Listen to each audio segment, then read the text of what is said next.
And I ought to get started.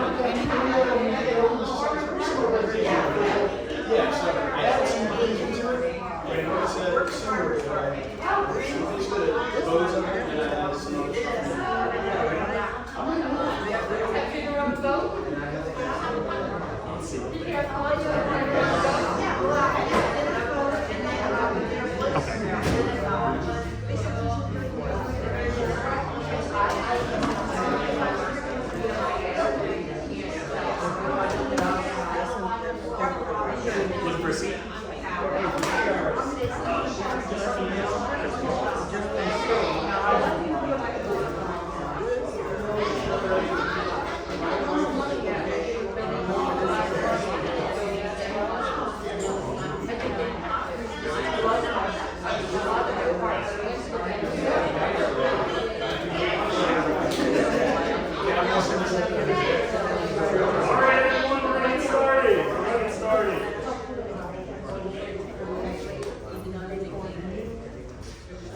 Hello everyone, a lot of new faces here. This is incredible. It's nice to see so many of you all. My name is Paul Wenger. I'm the president of Pemberton Township Historic Trust. We welcome you to the North Pemberton Railroad Station Museum, which has been a railroad station since it was built in the 1890s. It's a really incredible building. We're really happy to have our collection here to document Pemberton's history. We're really lucky in that we hold events to celebrate Pine Barrens history and Southern New Jersey history. We've been doing this for about, 2 years now, Sherry? About that? Yeah, I think so. We try to do one a month. Sometimes we slack around, but we've been pretty lucky to have some great speakers here. And today is no exception. Wil Dirkin, who's going to be our speaker, is a really good friend of mine, incredible historian. Hopefully we can get him to do more history as he continues on in his life. He's doing a great job over at Woodland Township Historical Society. And of course, for Pemberton, he is also a, 25-year veteran of Pemberton Township Schools. So we are very lucky to have him here today and hear from him. So if we can all give a round of applause.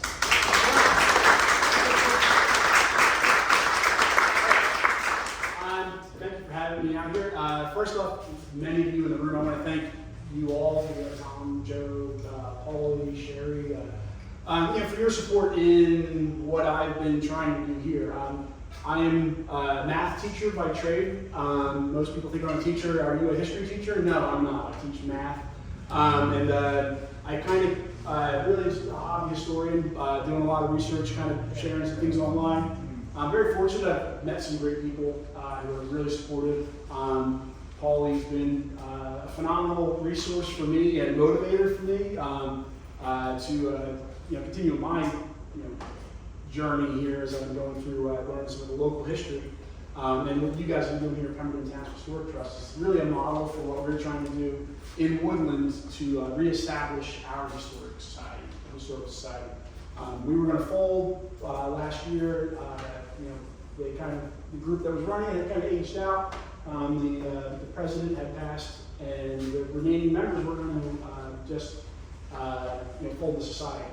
And somebody reached out to me and talked with Paulie a little bit. We got it up and running, and we've had some success so far. We go every other month because we don't want to overcommit everyone, but it's been a good run so far. But I want to thank all of you guys for having me. I'm going to talk to you a little bit about Chatsworth and the history that goes there. It's a little bit of what we'll call an ADD tour because that's how my brain works, and we're going to go through and look at a few different aspects of the history of the town. We have a lot of land schemes that occurred in Chatsworth, train history, some of the local businesses and things like that we're going to hit on today. And of course, there's so much more, and there's so many more avenues to go down, as all of you guys know, looking through history.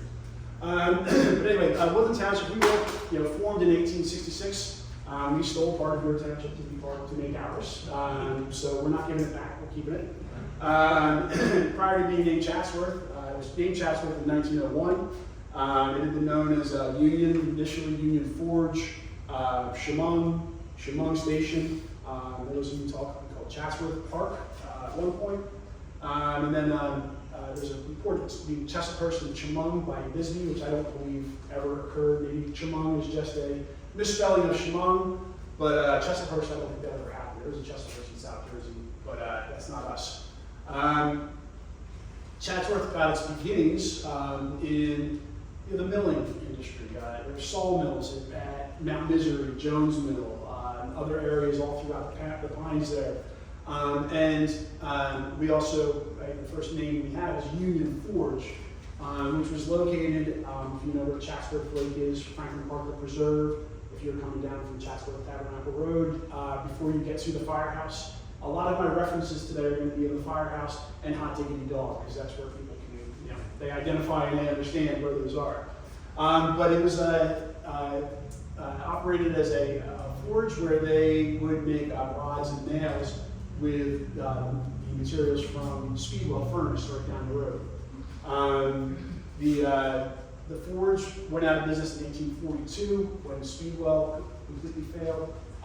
They said that there was a sawmill on the site as well, but the forging industry was a part of Chatsworth's history. This here is the bridge at the Big Bend, if you're going around the curve towards Franklin Parker Preserve. Chatsworth Lake would be on the other side. A couple of years ago, the dam broke out, and you could see a lot of the slag that was there from the forge site. So there's some slag that was found at the site. Going through some of the old maps with us on this side. We see 1812 here. We've got Union Forge. There's Jones Mill. We've got Speedwell down here. A few of the other, I'm not familiar with Barnhart's. I'm sure there are people. I know there was a sawmill out there in the Apple Hill area at one point, but I'm not familiar with that mill just yet. 1840, we've got Union Forge right here. Okay. And again, we've got Jones Mill down here, Speedwell down here. And then we have, here is Apple Pie Hill. There's a Union tract of land right here. The old Union Forge is referred to here in 1859 because the forge is now out of use. Something big happened though, right around that 1859 year that really shaped a lot of the history of Chatsworth that was kind of interesting. In 1858, we had this guy, Joseph David Beers. He and his descendants played a huge role in a lot of what ended up happening in the development in Chatsworth. But Beers, he financed the building of the Southern New Jersey Railroad. And he purchased 28,000 acres worth of land through the Pine Barrens, through the heart of Chatsworth in 1858. The railroad comes through in 1863 about the time of his death. He has one daughter, it's Mary Elizabeth Beers, and she died young. It says her children and her grandchildren became his heirs. So his great-granddaughter, she married Prince Rispoli. Okay, you'll probably hear him. I'm not going to pronounce his full Italian name there because I'm not going to disgrace him by bastardizing that so badly. But we have Palma marries Prince Rispoli, and then we also have the other granddaughter, Elizabeth Giles. She marries Jonathan Godfrey. Now, these are two of the more prominent individuals in some of the things we're going to talk about today. There's other descendants too. There's the Giles family, Curtis, there's great-grandchildren. They all get involved in some of these real estate schemes as well, in some capacity out of New York City. Some of them we're going to be talking about today. So this happens, and then we see in 1872, we see all of a sudden we've got Chemung. We see that the town is laid out here in city blocks. We have Harris Station right here. Harris Station is shipping the paper products out of Harrisville down the road in Chatsworth, where they were making the paper from the brown wrapping paper that they were making from what do you call it, the seagrass down there in the bay. So anyway, we see a change there with Chemung. Now we've got the Chemung Station, the post office coming through in the 1878 Scots Atlas. This name right here you might recognize. We've got Edward Busby. That's Willis Busby's father. We have the Chemung Hotel. The Chemung Hotel is what's now the White Horse Inn, okay, on the map there. We have the Railroad Hotel here with John Dellett is the proprietor. We'll talk about that as well a little bit. And then we have a few other characters. Todd, here's the local surveyor. You see the real estate office that goes on there. We got Benjamin Ogden B.O. Wade's store, that's Busby's, Benjamin Ogden Wade. So we're going to touch on all of those things as we go through here today. And we have a 1912 map just to kind of see a little bit more of what's happening here. All right. So in 1862, the railroad comes through, and that's really, obviously a huge change for a little town in the middle of the woods that Union Forge was at the time. They built the station in 1866. They built a small station. It's probably more of a freight depot type station, like the ones that were at Woodland and Pasadena. But then they rebuilt it in 1876. And when they rebuilt it at a cost of $3,500, people thought that was a huge expense for this tiny little hamlet in the middle of the woods, which also gave credit to some of the possible development that was going on. They had a train station like this. Hey, there's going to be other things that would be happening in Chatsworth. So at the time, people were a little surprised that the railroad company had invested such money in it. This is the railroad station, obviously after it was being used. Here it is in use. But with the railroad station, they were able to ship out cranberries and sphagnum moss, all of those products locally grown in the pine barrens here. But they were also able to bring in newspapers, mail, other goods. We're going to see the taverns and all these different things that were really dependent upon the train coming through. The train also brought in land speculation. There were lots of hopes for development, a lot of fraud that came along with it. The station was moved back from the tracks. It's now a private residence. It sits back from Busby's. It's down there. We always say to respect the privacy of the property owner, but it was pretty cool that it's still there and it can be seen. This is just a great picture, I think, of the train station. You see Busby's in the background there, where it sat kind of opposite from where the firehouse in Chatsworth is now on the other side of the tracks there. Okay. Another train location was Woodland. There was a freight depot in Woodland. These pictures were given to me. Again, you meet a lot of people, a lot of interesting people when you start doing this kind of research. Because people are excited to share. They want to let you know what they know, just like I'm excited to let people know what I've learned. A gentleman named Bob Kilpatrick reached out to me. He's very interested in Woodland Cemetery. We talked a lot about that, and then we kind of got going into his family was from Woodland. If you go down the Route 72 where the railroad bridge is, if you turn left and head towards Whiting, there's a big S curve in the middle. That was where Woodland was located. Bob Kilpatrick's family was from there. This was the Kilpatrick estate, which is no longer there. His great-grandfather was a cranberry farmer, all these things. You see right in their backyard, the train ran right through the backyard of their house. And this is from the Woodland Clay Works in the 20s, which I just thought was an incredible picture because I'm a huge fan of Mike Mulligan and the Steam Shovel, the book. I was always read to be my grandmother when I was a kid, and to see that picture just locally of them mining the clay out there is just incredible for you to see. This is also Woodmansey. There was a tavern and hotel at Woodmansey, which is the site of the Crooked Barrel Gun Club now.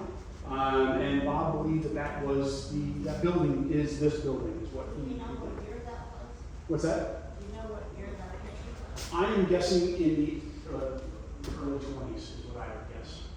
Yeah. So an interesting picture for sure. Wish we knew more about it. So we come back to Chatsworth. We got Busby's. Busby's was it was built around 1865. I saw that there was a report of Benjamin and Neil Wade, two people who built it. I didn't find anything about Neil Wade ever. I found that Benjamin Ogden Wade, who built Busby's, his father was Daniel, and I almost wonder if somehow that name got broken up. But Benjamin Ogden Wade, he's from Elizabeth. And I can't imagine him coming out to Chatsworth in 1865 from Elizabeth and saying, "Oh, this is where I'm going to set up shop, and this is where things are going to happen." But he did. He came out. He built Busby's store, and he operated it until the mid 1890s. And he kind of, I guess you could say, set the tone for Willis Busby. He was kind of the it guy in town. He was the postmaster. He was, giving cranberry reports to the Monmouth Democrat, to talk about, the cranberry prospect is good in Chatsworth by Benjamin Ogden Wade. He also founded the Woodland Cemetery, which is the local cemetery in Chatsworth, one of the things that I found out. The Woodland Cemetery was incorporated in 1885, right inside of Busby's store, Wade's store. He and some other local,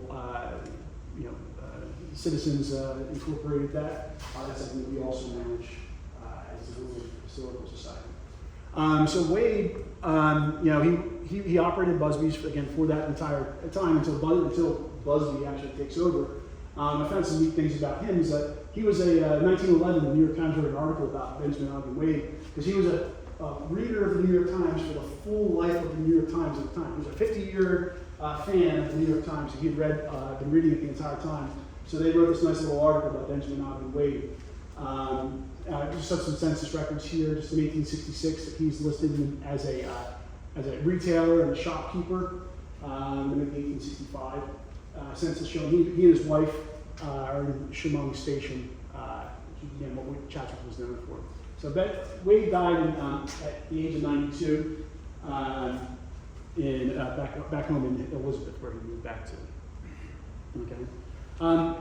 The other business, I don't know which hotel was first, if the White Horse Inn, the Chemung Hotel, or if the Delic House, the Peacock Hotel, as it's sometimes called, which one of them came first. But the Peacock Hotel stood in the parking lot directly across the street from I Take the Dog. If you guys go down to the town there, directly opposite is where the Peacock Hotel would have stood. This is a picture of the Beaux-Arts family on the front porch of it, probably I'm guessing in the 50s. I like this picture because it shows in the background you can see Chatsworth's Old Town Hall, which stood, again, I Take the Dog would be right here, okay? And the White Horse Inn would be to the left. The Old Town Hall stood right there. We have some other pictures here where it was, disrepair, and it was lost in the 70s. But John Delic, he was the proprietor of the Peacock Hotel. And he has a tavern license from 1869.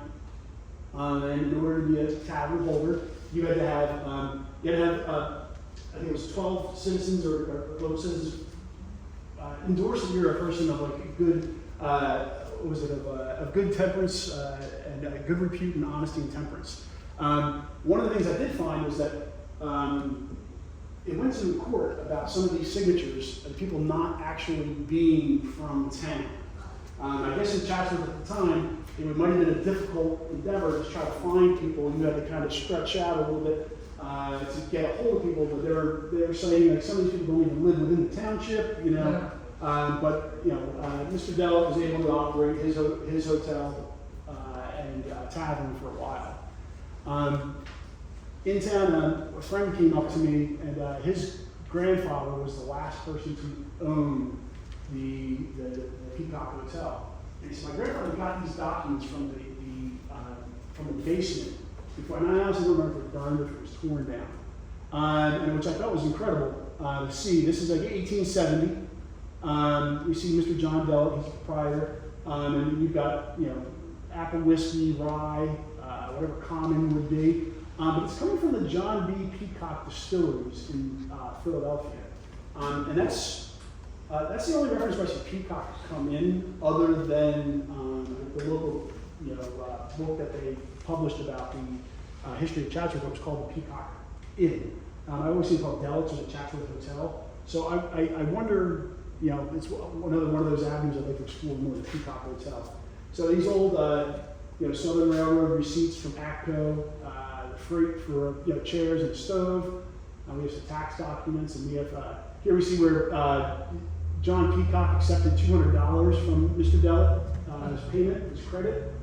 And then we even have a connection to Pemberton here, where we had some freight, some whiskey and some other things coming from Pemberton as well. Okay, we see that in Todd again.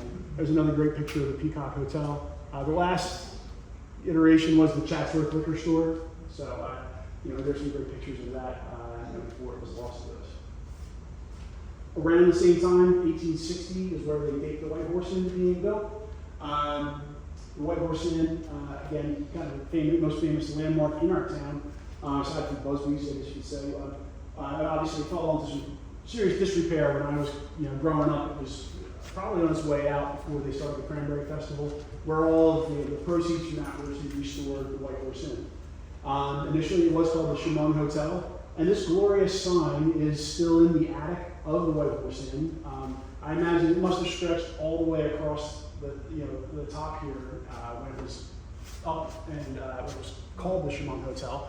I would love to get it down and on display and restored in some capacity, but we'll see how that goes. So the Chemung Hotel, the White Horse Inn, it was built in 1860, and it's famous because one, it was the train gave people to stay when they came out, and then we have Prince Rispoli, again the husband of Beer's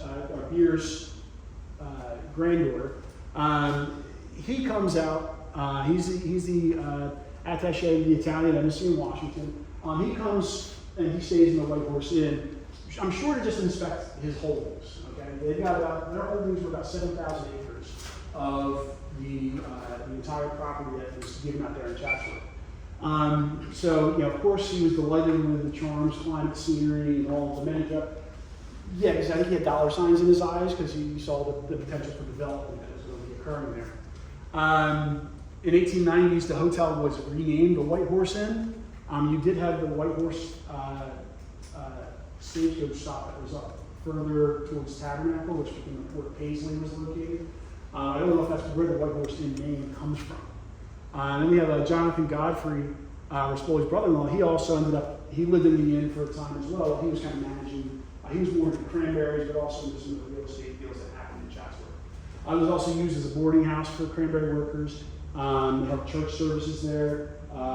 Currently, the Stevensons are the last family that lived in it, but it's currently houses the Cranberry Festival Committee and our Historical Society. We have a room we do our presentations in there.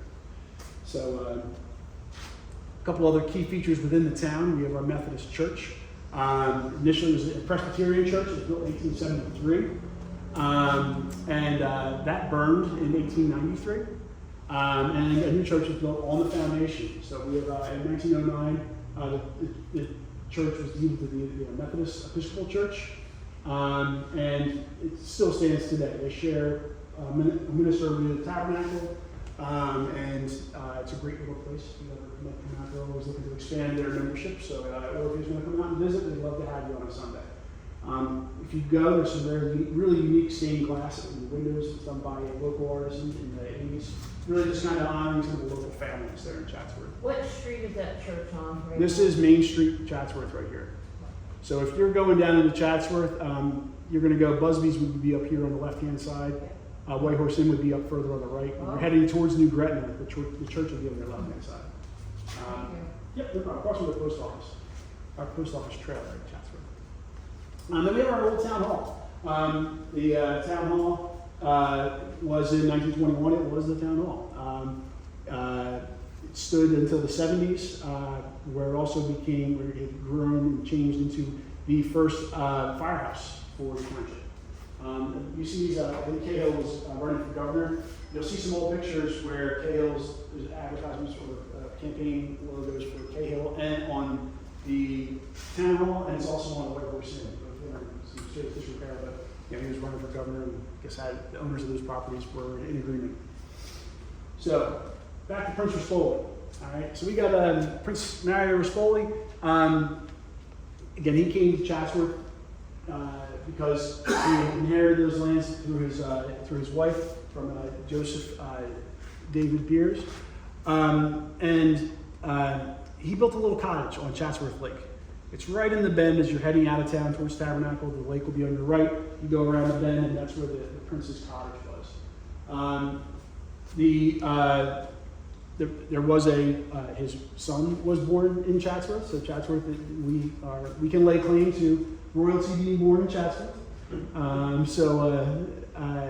Prince Rispoli, he wintered in Chatsworth, and he entertained a lot of guests for about 3 years.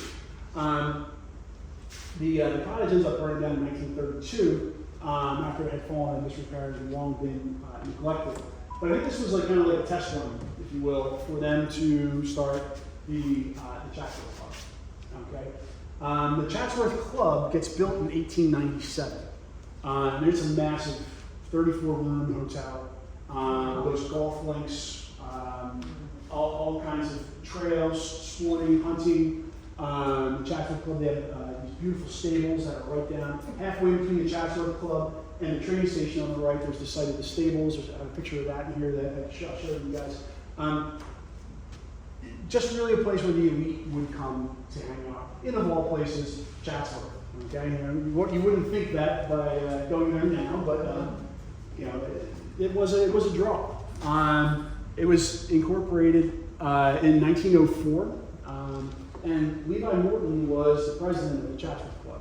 Now he was Benjamin Harrison's vice president. So the vice president of the United States is the president of the Chatsworth Club when they incorporated in 1904. We've got Jay Gould is listed as one of the members. Jay Gould, one of the richest people in the country, railroad speculator, a heavy hitter, Nikolai Tesla is a member of the Chatsworth Club. We have Edith Vanderbilt. She's the wife of George Washington Vanderbilt. Of those they built Biltmore.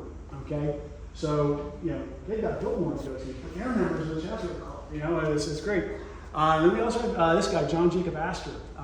Again, the Astors, huge name in the aristocracy of the United States at that time. He was the richest person to perish in the Titanic disaster. He's a member of the Chatsworth Club. Now, I don't know how many of them were there. How many of them came to visit? There's no record of Nikola Tesla being on site.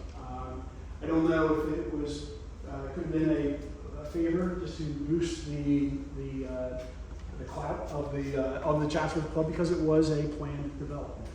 Okay, but the Chatsworth Club it operated. It's a beautiful site on the lake there.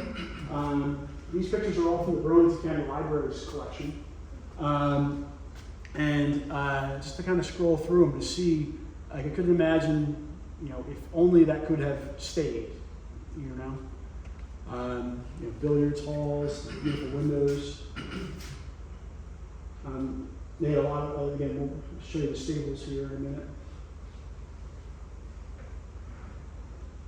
This is the Waving River going through Chatsworth.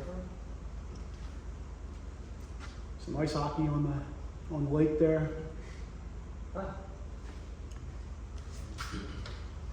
And there are reports of some of the locals, being hunting guides, doing some other things. We have, golf. I think he's literally driving that ball into the lake from that perspective. But hey, that's fun too, This is the road heading down into Chatsworth. You see that white fence that goes along there? Kind of hooks around. The firehouse would be down here if you're coming from Tabernacle into Chatsworth. Okay. This is the stable. The stable again was located, if you're going from Parker Preserve down to Chatsworth, when the lake ends on your left-hand side. On the right-hand side, there's a kind of clearing back there to the right. If you walk back in there, there's a lot of debris back in there. There's a lot of bottles, things like that, on the site of the stable. And you can see that was kind of like a halfway point between the train station where everybody was getting off and where the Chatsworth Club was located. So they would shuttle them back and forth. I love this picture. I don't know, there was no drones back then. So this guy was he was white knuckling it up on the roof. You can see the little finial there up on the rooftop. But I love this. We've got the old open carriage car, and then we have a horse and buggy right here, heading down into Chatsworth. What's that road called now? Chatsworth Tabernacle Road. Was it 531? 532. 532? 532. I don't know all the numbers. I did. And Franklin Parker Preserve would be just in the curve, which would be back here. So, then we get to Willis Jefferson Busby. Busby, he was it. Okay, I think Chatsworth probably a lot of where most of us know about Chatsworth came from Busby. He takes over the store from Benjamin Ogden Wade in 1897. He operates until his death in 1939. He gets the nickname of the King of the Pineys from your local Pemberton Warner Harbor. Pemberton here. I think those two ran thick as thieves back in the day between Busby, with Charles Pittman in Mount Misery, and Hargrove. They seemed like they were kind of like the most prominent individuals within their respective towns. as much as you call Mount Misery a town. So I can say that because I live there. So, but he, as well as Hargrove, they inspired Henry Beck and took him to a lot of the locations that he went to throughout the Pine Barrens. They told him about all these different locations, Calico and Harrisville, all these different towns that they need to go check out. They were the guys for that. Okay, they were the ones that given him all of that information. You know, I love this little census data here. You see 1880, the census. We have Willis Busby. He's 8 years old, and we saw Edward Busby's house up there. It was behind the White Horse Inn along the railroad tracks. And his dad was a railroadman. Okay, so we've got that going on. And Busby was everything. Here he is. He's seated with John Ritzendaler. That is Katie Busby, Kate Ritzendaler, his daughter-in-law. That's her father. So he was the postmaster. He was the deer checker, tax collector. He paid the teacher's salary. He was a gas station. He married people. He was everything. So Busby did it all. We see here some of his the teachers' orders where they paid. This from the Stockton collection, where he paid all the salaries for all the teachers and all the expenses that came through Busby. I love this. Again, I told you guys I am from Mount Misery. If I didn't tell you that, I am from Mount Misery.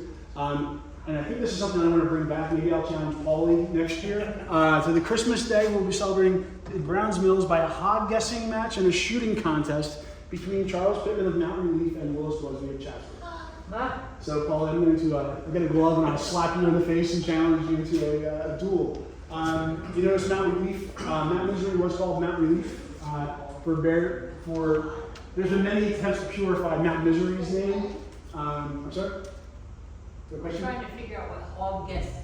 We think it's guessing the weight of a pig. Okay. That's what the consensus has been from all the people that have. I don't know exactly what a hog guessing match is, but we'll make it up and we'll get it to work. But Mount Relief is one of the many attempts to purify the Mount Misery name. And I am a huge believer that it has always been Mount Misery. It goes back to 1730 on the deeds.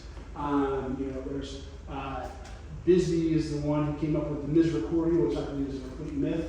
Again, they tried to call it Mount Relief, Mount Bard after Peter Bard. Misericordia is because Peter Bard was a Frenchman, and they thought that was God's mercy. They tried to, again, it was a church camp, I don't know. I have no record of that at all. And the only people, Beck and Bisbee are the only people who ever had that Misericordia myth. So again, I live in Mount Misery, so I take that personally. So anyway, Busby died in 1939. He had a huge funeral, fit for a Piney King. So local, huge names in local Piney history were his pallbearers. He was buried down in Hamilton, and had a huge procession, police escort. They took his body down there after his funeral. Yeah, three ministers presided. So it must have been quite an event. Now we're getting some of the development plans. Busby was part of those too. Busby was a contact for a lot of these. Busby, Todd, Victor Ritzendaler, some of these local names. They were all kind of like the local contacts for a lot of these schemes. Most of them are out of New York City because Joseph Year's family, his heirs are all New Yorkers. Some of them are out of Philadelphia as well. We'll talk about Paisley. Paisley kind of hit on a lot of different areas. But none of them were really realized. There may have been some roads cut, there may have been a couple houses built here and there, but there were no real established developments that occurred from any of this. Some of them were just outright criminal. Some of them, while they were schemes, nobody was ever held accountable for. But opportunity abounded. Okay, so you see, Chatsworth here. We're starting to see some of the Giles family. These roads are still there. Giles Road. We've got a lot of names. That's a descendant of the Beers family. Some of the names still fit in there here and there. This one's one of my favorite ones. Okay, Prosperity Park. Okay, now I'm going to try to take you guys. If you come down Route 72, you turn right, go to 563 down into Chatsworth. Okay. Before you get to Chatsworth, you go over what's called Schoolhouse Bridge, which is that last little turn before you go into Chatsworth. Schoolhouse Bridge is right about here. Okay. Panama Road's probably coming in right about here, if you're familiar with that. Okay. Now, Prosperity Park, if you look at you can see how many lots there are. It's chopped up into a million pieces. I've heard some old timers refer to this as Jewtown on that side of the road in Chatsworth.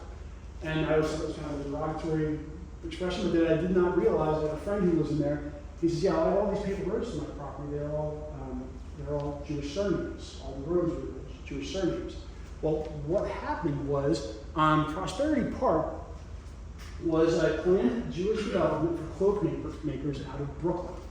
Okay, so there was a huge Jewish population where they were making cloaks in Brooklyn. And the idea was they started the Prosperity Park Realty Club, and they wanted to get these cloak makers to come out to Chatsworth, get out of the cramped city, get out of all the pollution, the fresh air. We've got a train nearby. You're going to be able to, they're basically going to establish a socialist community where they kind of look after each other, and they would have their own factory. So in 1906, they purchased 300 acres of land from the Chatsworth Realty Company, another one of these. There's so many different realty companies with the Chatsworth name, it's hard to keep track of. $24,000. They break that up into 4,000 lots. They're going to sell them off 4 times the cost to other Jewish cloak makers in New York City. So in 1907, the company reorganizes. Okay, it changes its name to the Independent City Building Company. Now, the reasons why are most likely to cover up some of their shady dealings that had been going on in Prosperity Park. And this guy here, Benedict Radis, he was the secretary. He was the one who was running operations on the ground for Prosperity Park. So when they reincorporate, Radis, while he'd been getting paid $15 a week for the secretary of Prosperity Park, he offered his services for free, okay, to the new independent city building company. But they insisted on paying him 50 cents a month, because if he had not been compensated, he wouldn't be liable for his actions. So because they paid him 50 cents a month, Radis was liable for some of the things that he did. So, and he did a lot. You see it here, he's held on forgery charges. He is charging buyers and registering deeds and never following through with the process. He's forging signatures of the officers in the incorporation. He's erasing names and then literally reusing the same deed, doing all this. And his scheme was discovered when one of I think it was the president of the company came down to register deeds, and he realized that there were multiple deeds that had forged signatures in the Mount Olive office. So they say he estimated that he embezzled over $1,000 or $8,000 from that. He gets arrested in Hamilton in 1910, get him off the train. He says he's not guilty, and they're never able to convict him because all of the people who got scammed were told that if he goes to jail, you're never going to get compensated your money back. So they tried 3 times to try Radis, but nobody would come down to testify against him to be a witness because they wanted him to be free in hopes that he would pay them back. And there is no record that he ever paid any of them back. So while this all happens, there is a Jewish cloak factory that does end up getting built in Chatsworth. The Prosperity Park development is never realized, but the Manhattan Cloak and Suit Company was built in 1914. And one of the things it talks about here, it says I love this here, and the operation of the electric light plant, the illumination from the myriads of electrical light bulbs throwing shadows through the tiny surroundings. Imagine that must have been a site back then, probably the only place in the area that had electric. Okay? With that, there's a new population there. Kind of, we're going to talk on this a little bit throughout the rest of this presentation here, is we see good old Fred Dunphy. We're going to talk about him in a little bit. He steps down from the school board citing an influx of too many Hebrews. Okay? Apparently the new population from New York was not impressed with the education system down in Chatsworth.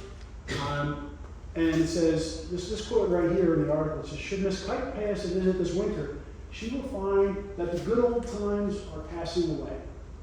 So we're talking about Elizabeth Kite, who authored the study on the Pineys, and how they're hoping to rehabilitate some of the youth of the Pine Barrens. She's going to be happy with what's going on. Okay, It says, to a large degree, the possibility, the stigma publicly branded on the township will soon be undeserved. So, this cloak company brings in a population which, you see they're hopefully going to remedy some of the issues that Elizabeth Kite had found. Okay? And we'll get back to that in a bit. We also have Paisley. Paisley is a massive scheme. It's located, if you're heading up Chatsworth Tabernacle Road, 539 towards Tabernacle, there's the Pemberton Gun Club on the left-hand side, and there's a set of S-curves there. This is the site of Paisley, the Magic City. Okay, all of these things are billed as the curative air of the pines, how it's going to help you. So H.A. Freeman, he advertises extensively, Philadelphia, New York, all over the place, about Paisley, the Magic City. Everything is going to, Freeman claimed that everything from malaria consumption to asthma to hay fever will cure themselves in 24 hours in Paisley. So I was trying to, come to Paisley, you're going to be great. There's talk of, there's assurances that there's a dance hall, a fine hotel, and a future branch of the railroad is going to come to the little parish of the Pines, is what they call Paisley.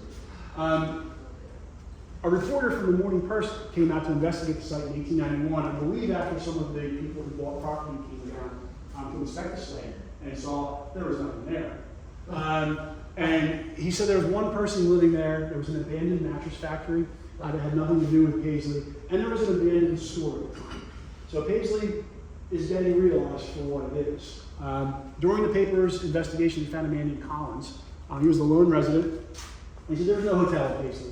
The White Horse Inn was 7 miles down the road.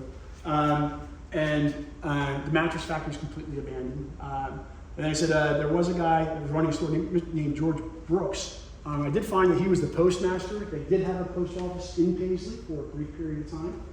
And again, I'm going to bring my Mountain Relief history in here. Charles Pittman also got a post office installed in Mount Misery as Mountain Relief until it was there for 6 months, until they realized that the postmaster came out to do an inspection and said that he must have lied about the population of Mount Misery unless he included all the wildlife and livestock. It did not warrant them to have a post office there. So postage was returned to New Lisbon from Mount Misery. So we had a brief run there. So anyway, the postal claim there was not founded. This building was in Paisley. This was moved, I believe this part was removed from it, was moved to Chatsworth by Renali, who's a house mover. There was a building there, there was a store. The building was torn down about 5 years ago. I think nobody realized the connection to Paisley. Really, I first learned about it at the time with the town council. Nobody wanted to hear anything about it. I bet you if you dug there, probably there'd be some issues. Paisley thought they had their own newspaper. I have some copies of this. The Paisley Gazette, purely propaganda about the greatness of the Pines, purely things, all the great things that are happening in Paisley, which none of it was occurring. So anyway, Freeman, he bought a ton of land, and he's selling it for $10 to $100 per lot. I think he bought it for less than $1 an acre. He sold it for 3,100 lots. And one individual called it the greatest scheme ever concocted. So there's a picture of Paisley in 1939. Okay, this was the building that was the store that was moved down into Chatsworth. Again, that was demolished about 5 years ago. So Paisley never realized. Freeman was never held accountable. He did that same scheme down in Florida, and I believe in Michigan. He tried that same scheme in a couple places. Chatsworth Woods is another. This one's a little bit more realized. I guess you said there were some signs, some things built there. I think you've been to Apple Hill before. Yeah. Okay. If you drive down the road to Apple Hill, when I was a kid, there were 2 brick pillars that stood at 539 there. Those were your sign. You turn down to Apple Hill. Chatsworth Woods would have been the property before you got into where it turns to dirt, I guess you could say.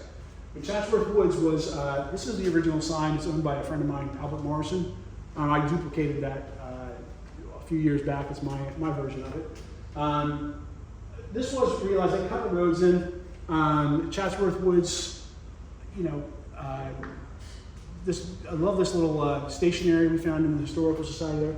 I think this will just fit. I didn't get any records of this being like a real scheme. They did build a few houses. They're still back there. Right before you go back to Pie Hill, if you turn to the left, there are about 4 homes back in there. And they've been added on to. They may not look like this now. But so Chatsworth Woods does have. Are people living in these homes or they? Yes, they are. They're private residences. Now we have the Strauss Park Colony. This is another Jewish settlement. I'll just give you guys an idea. The railroad tracks are coming right through here. Okay. The White Horse Inn is located right here. Okay. Here's Hot Diggity Dog. Okay. If you're heading down to the shore, there's. Is that still there now? Strauss Park. This is all. Probably. This is nothing. This is DeMarco's, now it's a stone field, I believe, where there's all, these are all private properties all back here. But it was supposed to be a sanitary, just again, people coming to the Pines, fresh air, TB was a big thing to come out for the curative air of the Pine Barrens. But it never existed? Never happened, no. Never happened? Never happened. There was just this one I don't know of many details of, but it's another one that was never realized. This is the farms at Chatsworth. This is probably similar to the Hanover Farms. It's going to occur off the other side of Hanover Station there on the other side of 70. We have the railroad tracks coming through here. These are supposed to be all different, I think there were 5-acre plots, I believe, where you were going to be given a crop, you'd be assigned a crop to harvest.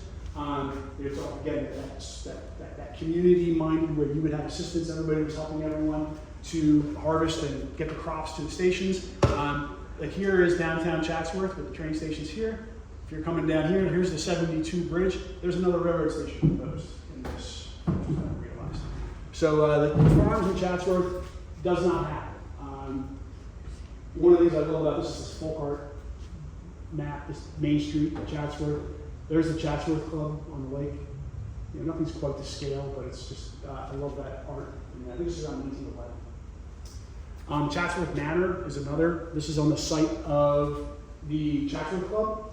I actually bought this from Joe Anderson years ago. I had this hanging in my house. The Chatsworth Manor is another one. It talks about, this pamphlet talks about, the safety of buying real estate versus investing in the stock market and all of these different things.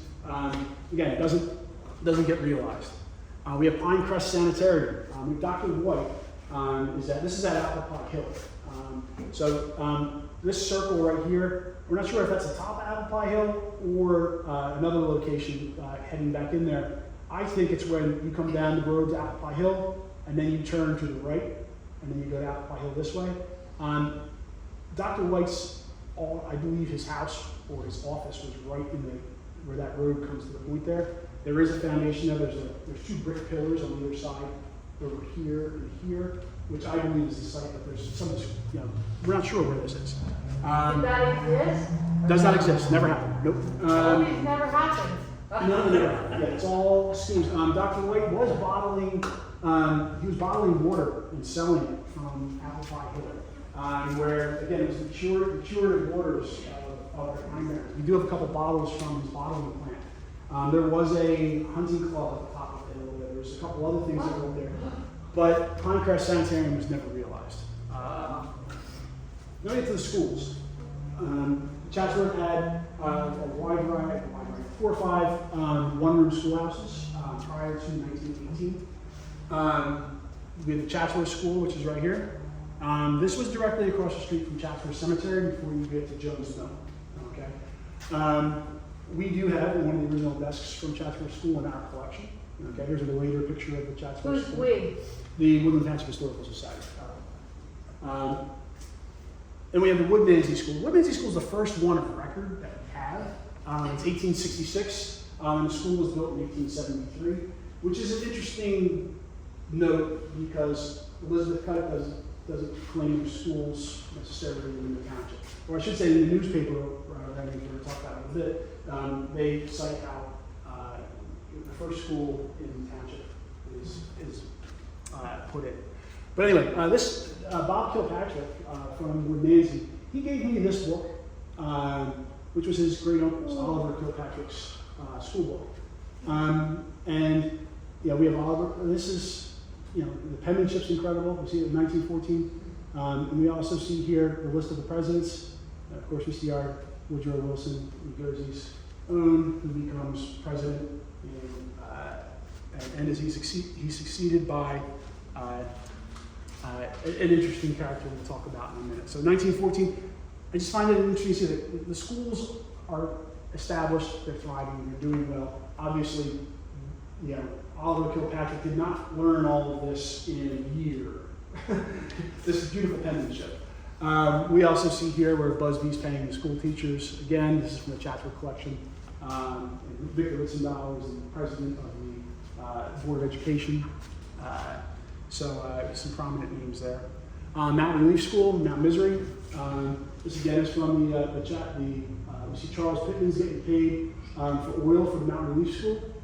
I found this article, which I thought was interesting too, that just talking about school funding. I can't remember the year on this exactly, but we see here that Mount Relief in Burlington County has 8 people, 6 of which are in the same family. They're all Pittman's kids, but they're getting like $200-something a year, and it's all the same. So they have a little bit of issue with that local newspaper. They're talking about school funding issues. Yep, it's an ongoing theme throughout history. And this brings us to Johnson Place. Johnson Place is something I've been learning more about lately. Johnson Place is kind of personal to me as well because while I live in Mount Misery, I grew up right next door to Johnson Place. Some of the pictures I'm going to show you guys in a minute. My father actually owns the cabin that some of these characters that we're going to see grew up in and lived in. So I kind of take a personal note of Johnson Place because Johnson Place kind of became the focal point of an attempt to rehabilitate these damn tiny children.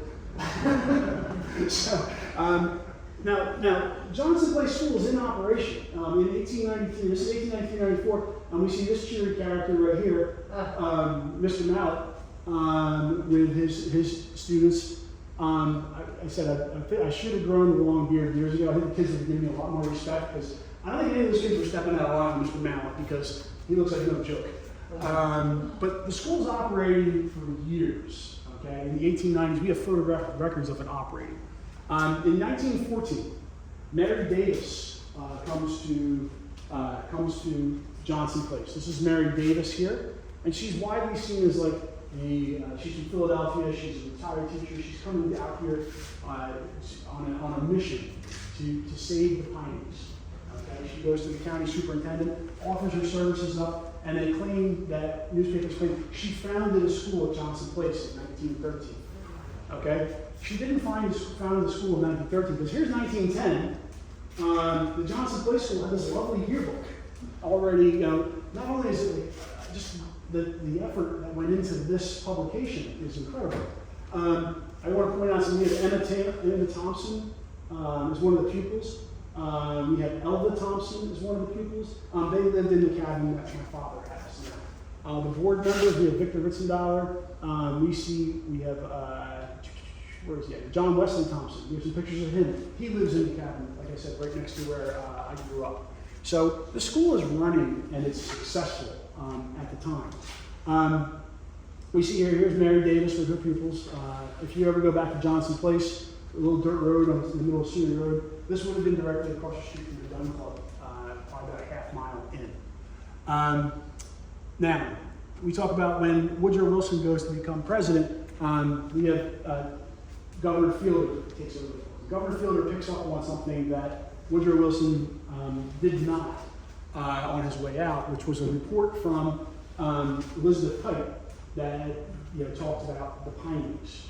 Elizabeth Kite did some research, some very flawed research into the Pine Barrens, and that Paulie's been letting share with me too. Some of this occurred through White Spot. They were working out there with Elizabeth White, but she cited a lot of different things. She cited that the Pineys, there were lost souls, inbreeding, alcoholism. It was found that all the people who were, the Quakers settling in the Pinelands, when they were excommunicated from the church, when they were kicked out, they ran to the Pine Barrens. Those who were, less moral, and then they were breeding in the pines and creating all these immoral, simple-minded individuals. So, Elizabeth, read one account where she said there was a couple in the Pine Barrens, they would take a wheelbarrow with them, they went to the tavern. So whichever one passed out first, the other one had to wheel them home. Okay. Now, convenient, it's not a bad idea, but, so she's painting a picture. Good idea. So you can take that home with you if you'd like. But anyway, she works at the Vineland School, and she works under Dr. Henry Goddard, who also penned a book on the Kallikak family, a hypothetical. The name is to protect the family that he was actually researching. Very flawed, and looking into the inbreeding, the genetics of his family. He's a eugenicist, and as well, Dr. Goddard. But when Governor Fielder comes out, he says that the state must segregate and sterilize these people, particularly the mature ones, talking about the people who are primarists. Okay, so this is the climate, in the newspapers, that's what's being sold, that's how we're being put out there.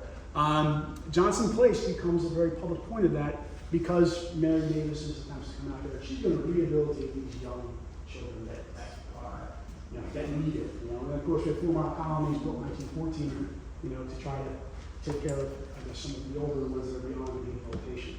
So, 4 Mile colonies, where's that? New Lisbon Courthouse. So, after 7 months, Mary Davis is there, right? She's done so much in 7 months. These kids are all cured. She increased attendance from 5 to 25. When the occasion arises, they are socially immensely equipped to meet and master it. Mary Davis is all newspaper accounts. Mary Davis never felt this way. When she got there, she found the families to be completely competent. That the children were fully capable. They were hardworking. They worked for the family businesses. They may not have attended school all the time. Attendance did go up because Fielder did make the truancy laws into place. And also, I believe Mary Davis was doing great things there. But she did not agree with the assessment. But the flag raising, they had a huge event that occurred at Johnson Place where they had dignitaries from the state come out, the county superintendent. They brought all these people to come see how the kids sang, and they shared their poems. They did all of these things. And when they came out, this is one of the things that's incredible. One of the ladies I got in contact with, she's a descendant of people who lived in the cabin my father was in. She sent me pictures. And this is a picture of that event. Oh, wow. And they talked about how the town of Chatsworth had raised $36 to help pay for the food and all of the things for all these dignitaries who were coming to Johnson Place. But the citizens of Johnson Place refused the money because they were too proud. They wanted to handle it themselves. So this is happening right in the woods behind my father's property. Now, as the theme in the newspapers is going on, the people in the Pine Barrens, obviously, they don't believe they're the people that are being not represented properly. Obviously, people are coming, they want to see, these partially clothed, barefoot, characters that they're creating that they're imagining from what's being reported. And I love this, Caleb Haynes, he was arrested for stealing a horse. I didn't see that in another account. But he shared that those donating to the missionaries could be assured that they were not receiving, nor did they need their money. He said, stating that they owned homes, they had bank accounts, and they had jobs, and the only people receiving funds that were donated were the missionaries. So people were enriching themselves, but it wasn't getting to the people they were intended. So Mrs. Davis and Mrs. Baker, who was her niece, they were in firm denial of the papers, not of the accounting of the people of the Pine Barrens and Johnson Place. So this is the cabin at Johnson Place that I was speaking of, right next door to where I grew up. This is John Wesley Thompson and his wife Emma. He's a school board member. This picture, this is a log cabin underneath that, cedar clad in these pictures. The log cabin is here in that picture. This barn we didn't know of. We never knew this barn existed until we got these pictures from the descendant who sent those to us. So just a little bit of a local interest for me. Selfishly, I'll throw that in there because it's my own hometown. There's also the Speedwell School. Well, this is technically Tabernacle. We like to steal what we can from Tabernacle and every opportunity. Speedwell, Chimney still there? none of that is still there. This was when they straightened the road through Speedwell, 563, heading down to Gretna. They knocked that school down, I believe, in the 40s. And this is the Friendship School. Again, Tabernacle, but don't tell Rick Franzen, we're claiming it from my slideshow today. Another small one. These schoolhouses were very, very small. So in 1915 in Chatsworth, this is a 2-room schoolhouse that was built there. This is the existing, the 6th grade built room is right there. The 7th grade room is on this side. It was 2 rooms. They added on to it. This is probably, if you're familiar with Chatsworth. They had a theater in there. They had an auditorium. In 1940, they brick veneered the whole building. And then in the 60s, they added on the other sections. So we have some old pictures here of the Chatsworth School. All right. Moving on, another interesting thing, Woodland Township was the CCC involvement there. Southern Conservation Corps was very active in Chatsworth. We had Mount Misery, we had a camp there, we were camp S69 235C. We have S52 237C is the Lebanon. If you go out to the campground in the Pemberton State Forest, that open field and both sides, the site of the Lebanon Glassworks was the Lebanon camp. Oftentimes these two were referred to as New Lisbon because they were typically named by the railroad station they were closest to. And then we have Oswego, which is sometimes called Chatsworth, which is S60, Camp 1285C. Now, all of these, I didn't see, because they're all colored camps. These are all segregated camps, and they were founded in 1935. So in these camps, we had young black cadets, aging 16 to the mid-30s probably. Some of the World War I veterans even coming with the work. Within the camps, every camp, the goal was, they were putting the work, they were trying to give the cadets the skills when they go back out into the real world that they're going to be able to apply. They're going to have a profession. They schooled them, they taught them all kinds of things. Every camp had a library. Every camp had, they also put out newspapers, which was incredible because all of these camps they had boxing matches. They would compete with the local baseball teams and the local football teams. So there was a lot happening in these camps. While there's a discrepancy between the black camps and the white camps, there were a lot of opportunities that were afforded to all of them, all of the cadets. So in Mount Misery, we had a couple newspapers. The 69er was the name of the newspaper that was published in Mount Misery. And I was able to find, they sent these to, was it the University of Indiana? Illinois, that's what it was. Someone had sent them out there that they were sending copies of the newspapers up at the University of Illinois. So I was able to get copies from them. So I have a lot of these, and I wish I could have found them 20 years ago, where I would have had an opportunity to possibly find some of the cadets, because they list all the cadets. They talk about dances, where they would bring in girls from Newark and New York City and Philadelphia. And apparently, camp at New Lisbon had a huge dance hall. That's where they would go. And they would have these massive dances in the middle of the woods, which is just crazy to think about.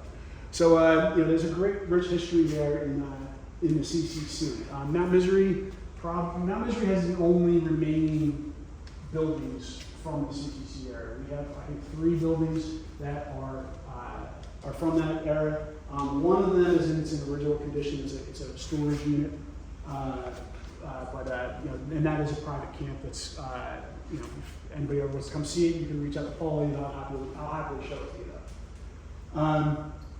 Brendan Burns State Forest has some interesting records where they talk about all the things. They were cutting roads, they were cutting timber, they were doing all kinds of things. The cadets were all through Brendan State Forest. If you know Pack and Pond, they built the gazebo there, the pavilion, all of that is all CCC work. Okay. I'm going to wrap up with some train history. Blue Comet, obviously, we've heard of that. Blue Comet, it's just this beautiful Packard blue, Baldwin locomotive. And then, of course, all of the trains were named for different comets. All of the passenger cars were named for different comets. And famously, it crashed in Chatsworth, August 19th, 1939, right past mile marker 86, which we actually have moved. They found that out in the swamp a few years back. and now it's sitting right in front of the White Horse Inn. You can see where that mile marker is located. They had about 13 and a half inches of rain. That whole area is just a swamp, cranberry bogs, low-lying area. The tracks, the engine made it through, but the weight of the engine, dispersed the tracks where the passenger cars all derailed. Only one person was killed, Joseph Coleman. The stove had fallen. He was the chef for the trains. So a lot of local accounts of people, bringing back the injured and all of those things of the Blue Comet. Some pictures here of the rescue effort, the cleanup effort to bring that in. We also have Ransford Abbott. This was an interesting thing. I found this picture on eBay. That's kind of a lot of times how I just come across some weird little thing. And many of you guys might have the same. Like, what's this all about? And I'm like, I don't know who Ransford Abbott is. It was a connection to Chatsworth. Well, it turns out Ransford Abbott, he was the Alfred Driscoll's transportation secretary, and he's in the process of purchasing land through eminent domain, taking over land through eminent domain for the parkway. And he's working late hours, and he's trying to get to his summer house in Port Republic in 1953. And the moral of the story is, don't try to beat the train. Okay, because Ransford Abbott, I don't know how he missed it, I don't know, but the train didn't miss him. Ransford Abbott gets hit, and he was nearly killed. It takes him a long time to recover from his injuries. But it was quite a happening for Ransford Abbott. And this is another interesting one, the Betts Laboratory crash. Now, this happened in 1966. If you're familiar with Chatsworth, Savoy Boulevard is, if you come into town and the railroad tracks are in front of you, if you turn left and you run on the parallel railroad tracks on Savoy Boulevard, it goes out to Route 72 where the railroad bridge crosses Route 72. Betts Laboratory, there's a siding that runs off. This siding you can still see, this is very heavily wooded right now. Savoy Boulevard is probably right here. Betts Laboratory is the site of A&A Construction now. If you go up there, that is the A&A Construction building. And I'm going to confess to my mother, when I was in 8th grade, I was riding my bike through Chatsworth. It was about midnight, 1 o'clock in the morning, and I came across some individuals who were enjoying some Budweiser out on the house across the street from the firehouse. And just in talking to them, one of them was one of the boys who switched the track that ran this train into the Betts Laboratory. What happened? Boys thought it would be a great idea. We're going to go up. We're going to switch the the train track. So the train comes through at 45 miles an hour. No expectations of anything occurring, and immediately the train runs right off the tracks. $1 million worth of damage is done. And it took a week to get it cleaned up. The kids never faced any consequence. What's that? I guess it started back then. Yeah. But I'd say,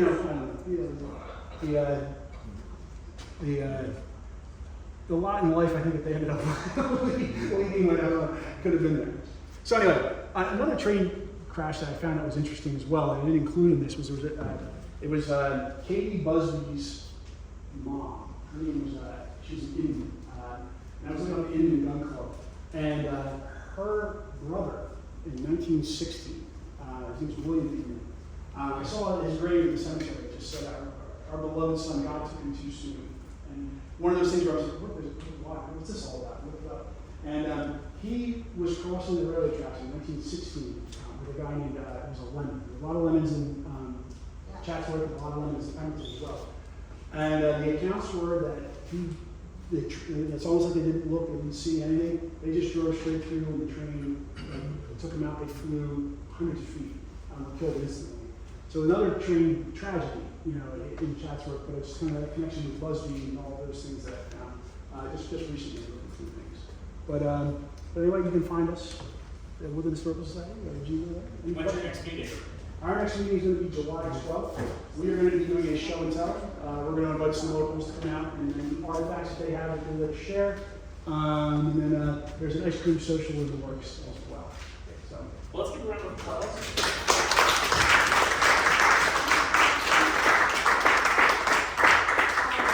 Before we get into questions, I forgot to mention it early on.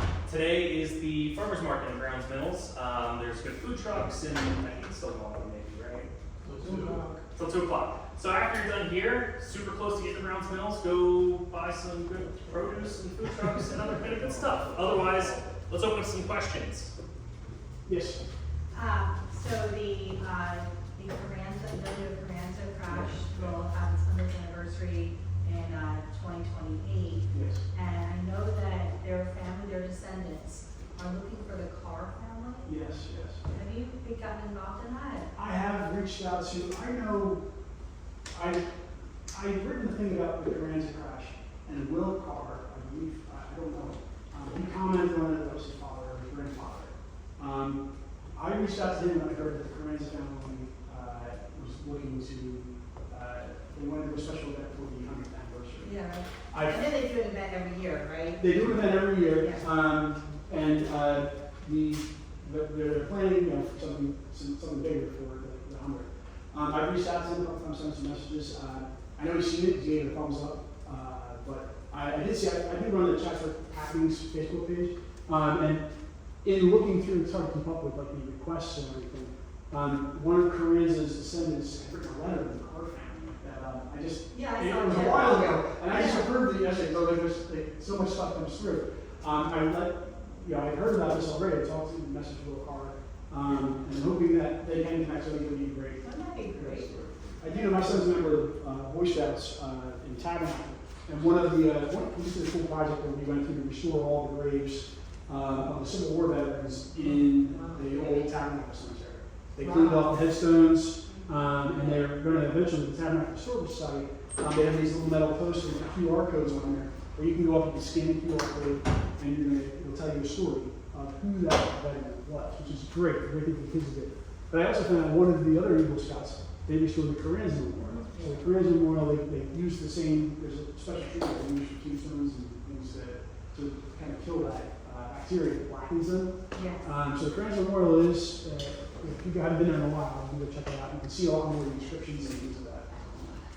So yeah, I'm working to try to make that happen because it'd be a great get them that go. Yeah. I have information on those veterans On in the, the tabernacle. in the Tabernacle Center, Yes. do you know Rick Franzen? Mhm. Do you know Rick Franzen? He presented to you? He's the president of the Tabernacle Center. If you ever, Oh, yeah. I'm sure he'd be interested. I'll have He posted on Facebook. to, I'll have to touch base with them. Yeah, yeah. Of course, the Busby, the Historic Trust gave Busby letters to Stockton as well. Yeah. If we had known, you were taking, I don't think you were taking over at that point yet. Yeah, but- they've been down there for a while. It's a good place for them. That's one of the things I learned was that, you put we look at the artifacts we have. We don't have a huge collection. We have things that we're donating.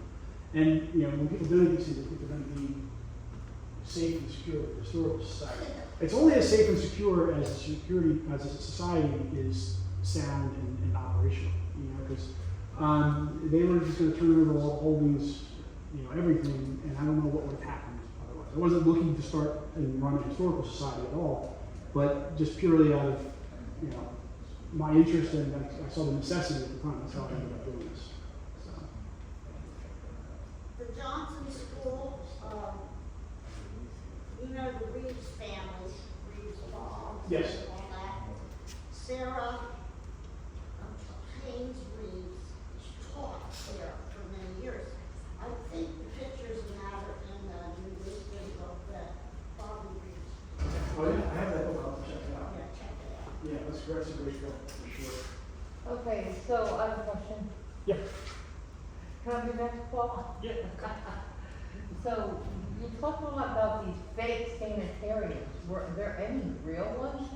Any real ones? Deborah Hart and Lung Center became,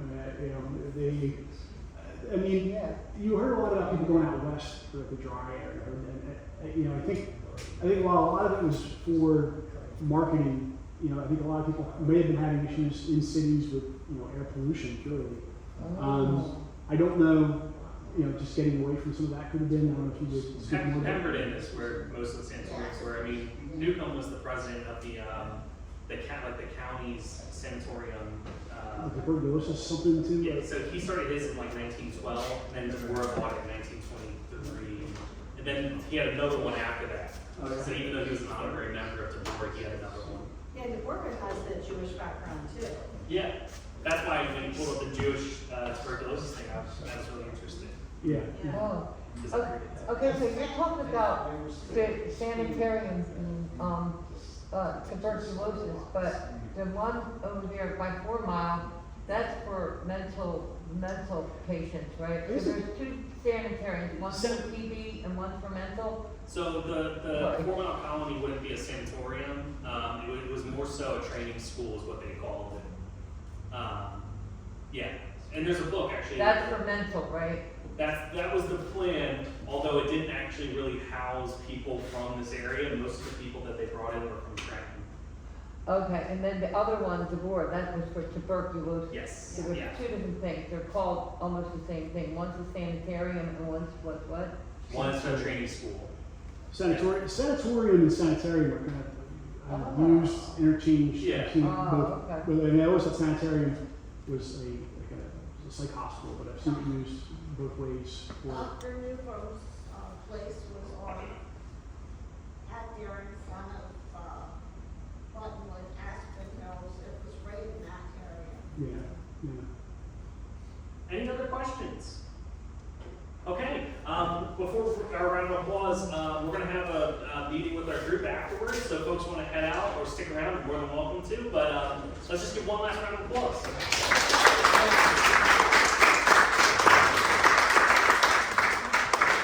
We're going to start our meeting in 5 minutes, our group meeting, so come ask questions in the middle, hang out.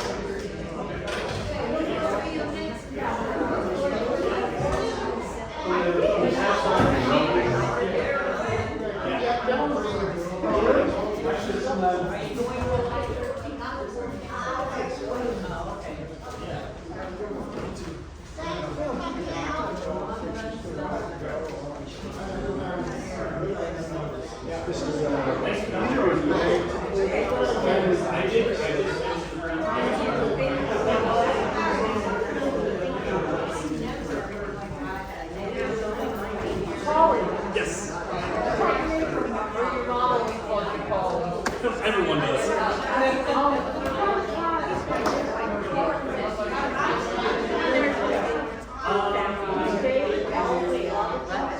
Yeah, we do save. We try to save as many as we can. We have a collection of them. I'm probably missing a scattered issues, but I try to keep I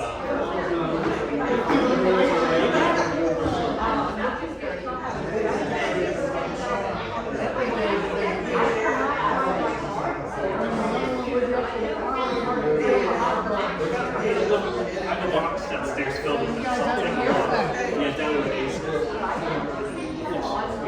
Yeah. Oh yeah, because I gotta jump into this meeting in 5 minutes. Oh, sorry. But I'll take a look and see. I hope I have it. That'd be great. Yeah. Okay, we got He's awesome. those are like kids teachers, I think Yes, Yeah. it's nice to meet you on You too. Hey, Have we Polly. met? Yeah, Yes. a couple times. Yes, yeah. there we Okay. go. I'm happy you made it out. Yeah, me What'd you too. guys think? It was very interesting. Yeah. Yeah, Will's really I good. finally could make it here. This is the first time I've been here since the historical took it over again. Do you want to see something cool in the back of the building? Sure. I'll show you when if you're ready to go outside, Go I'll show outside? you. Okay, come on, Carter.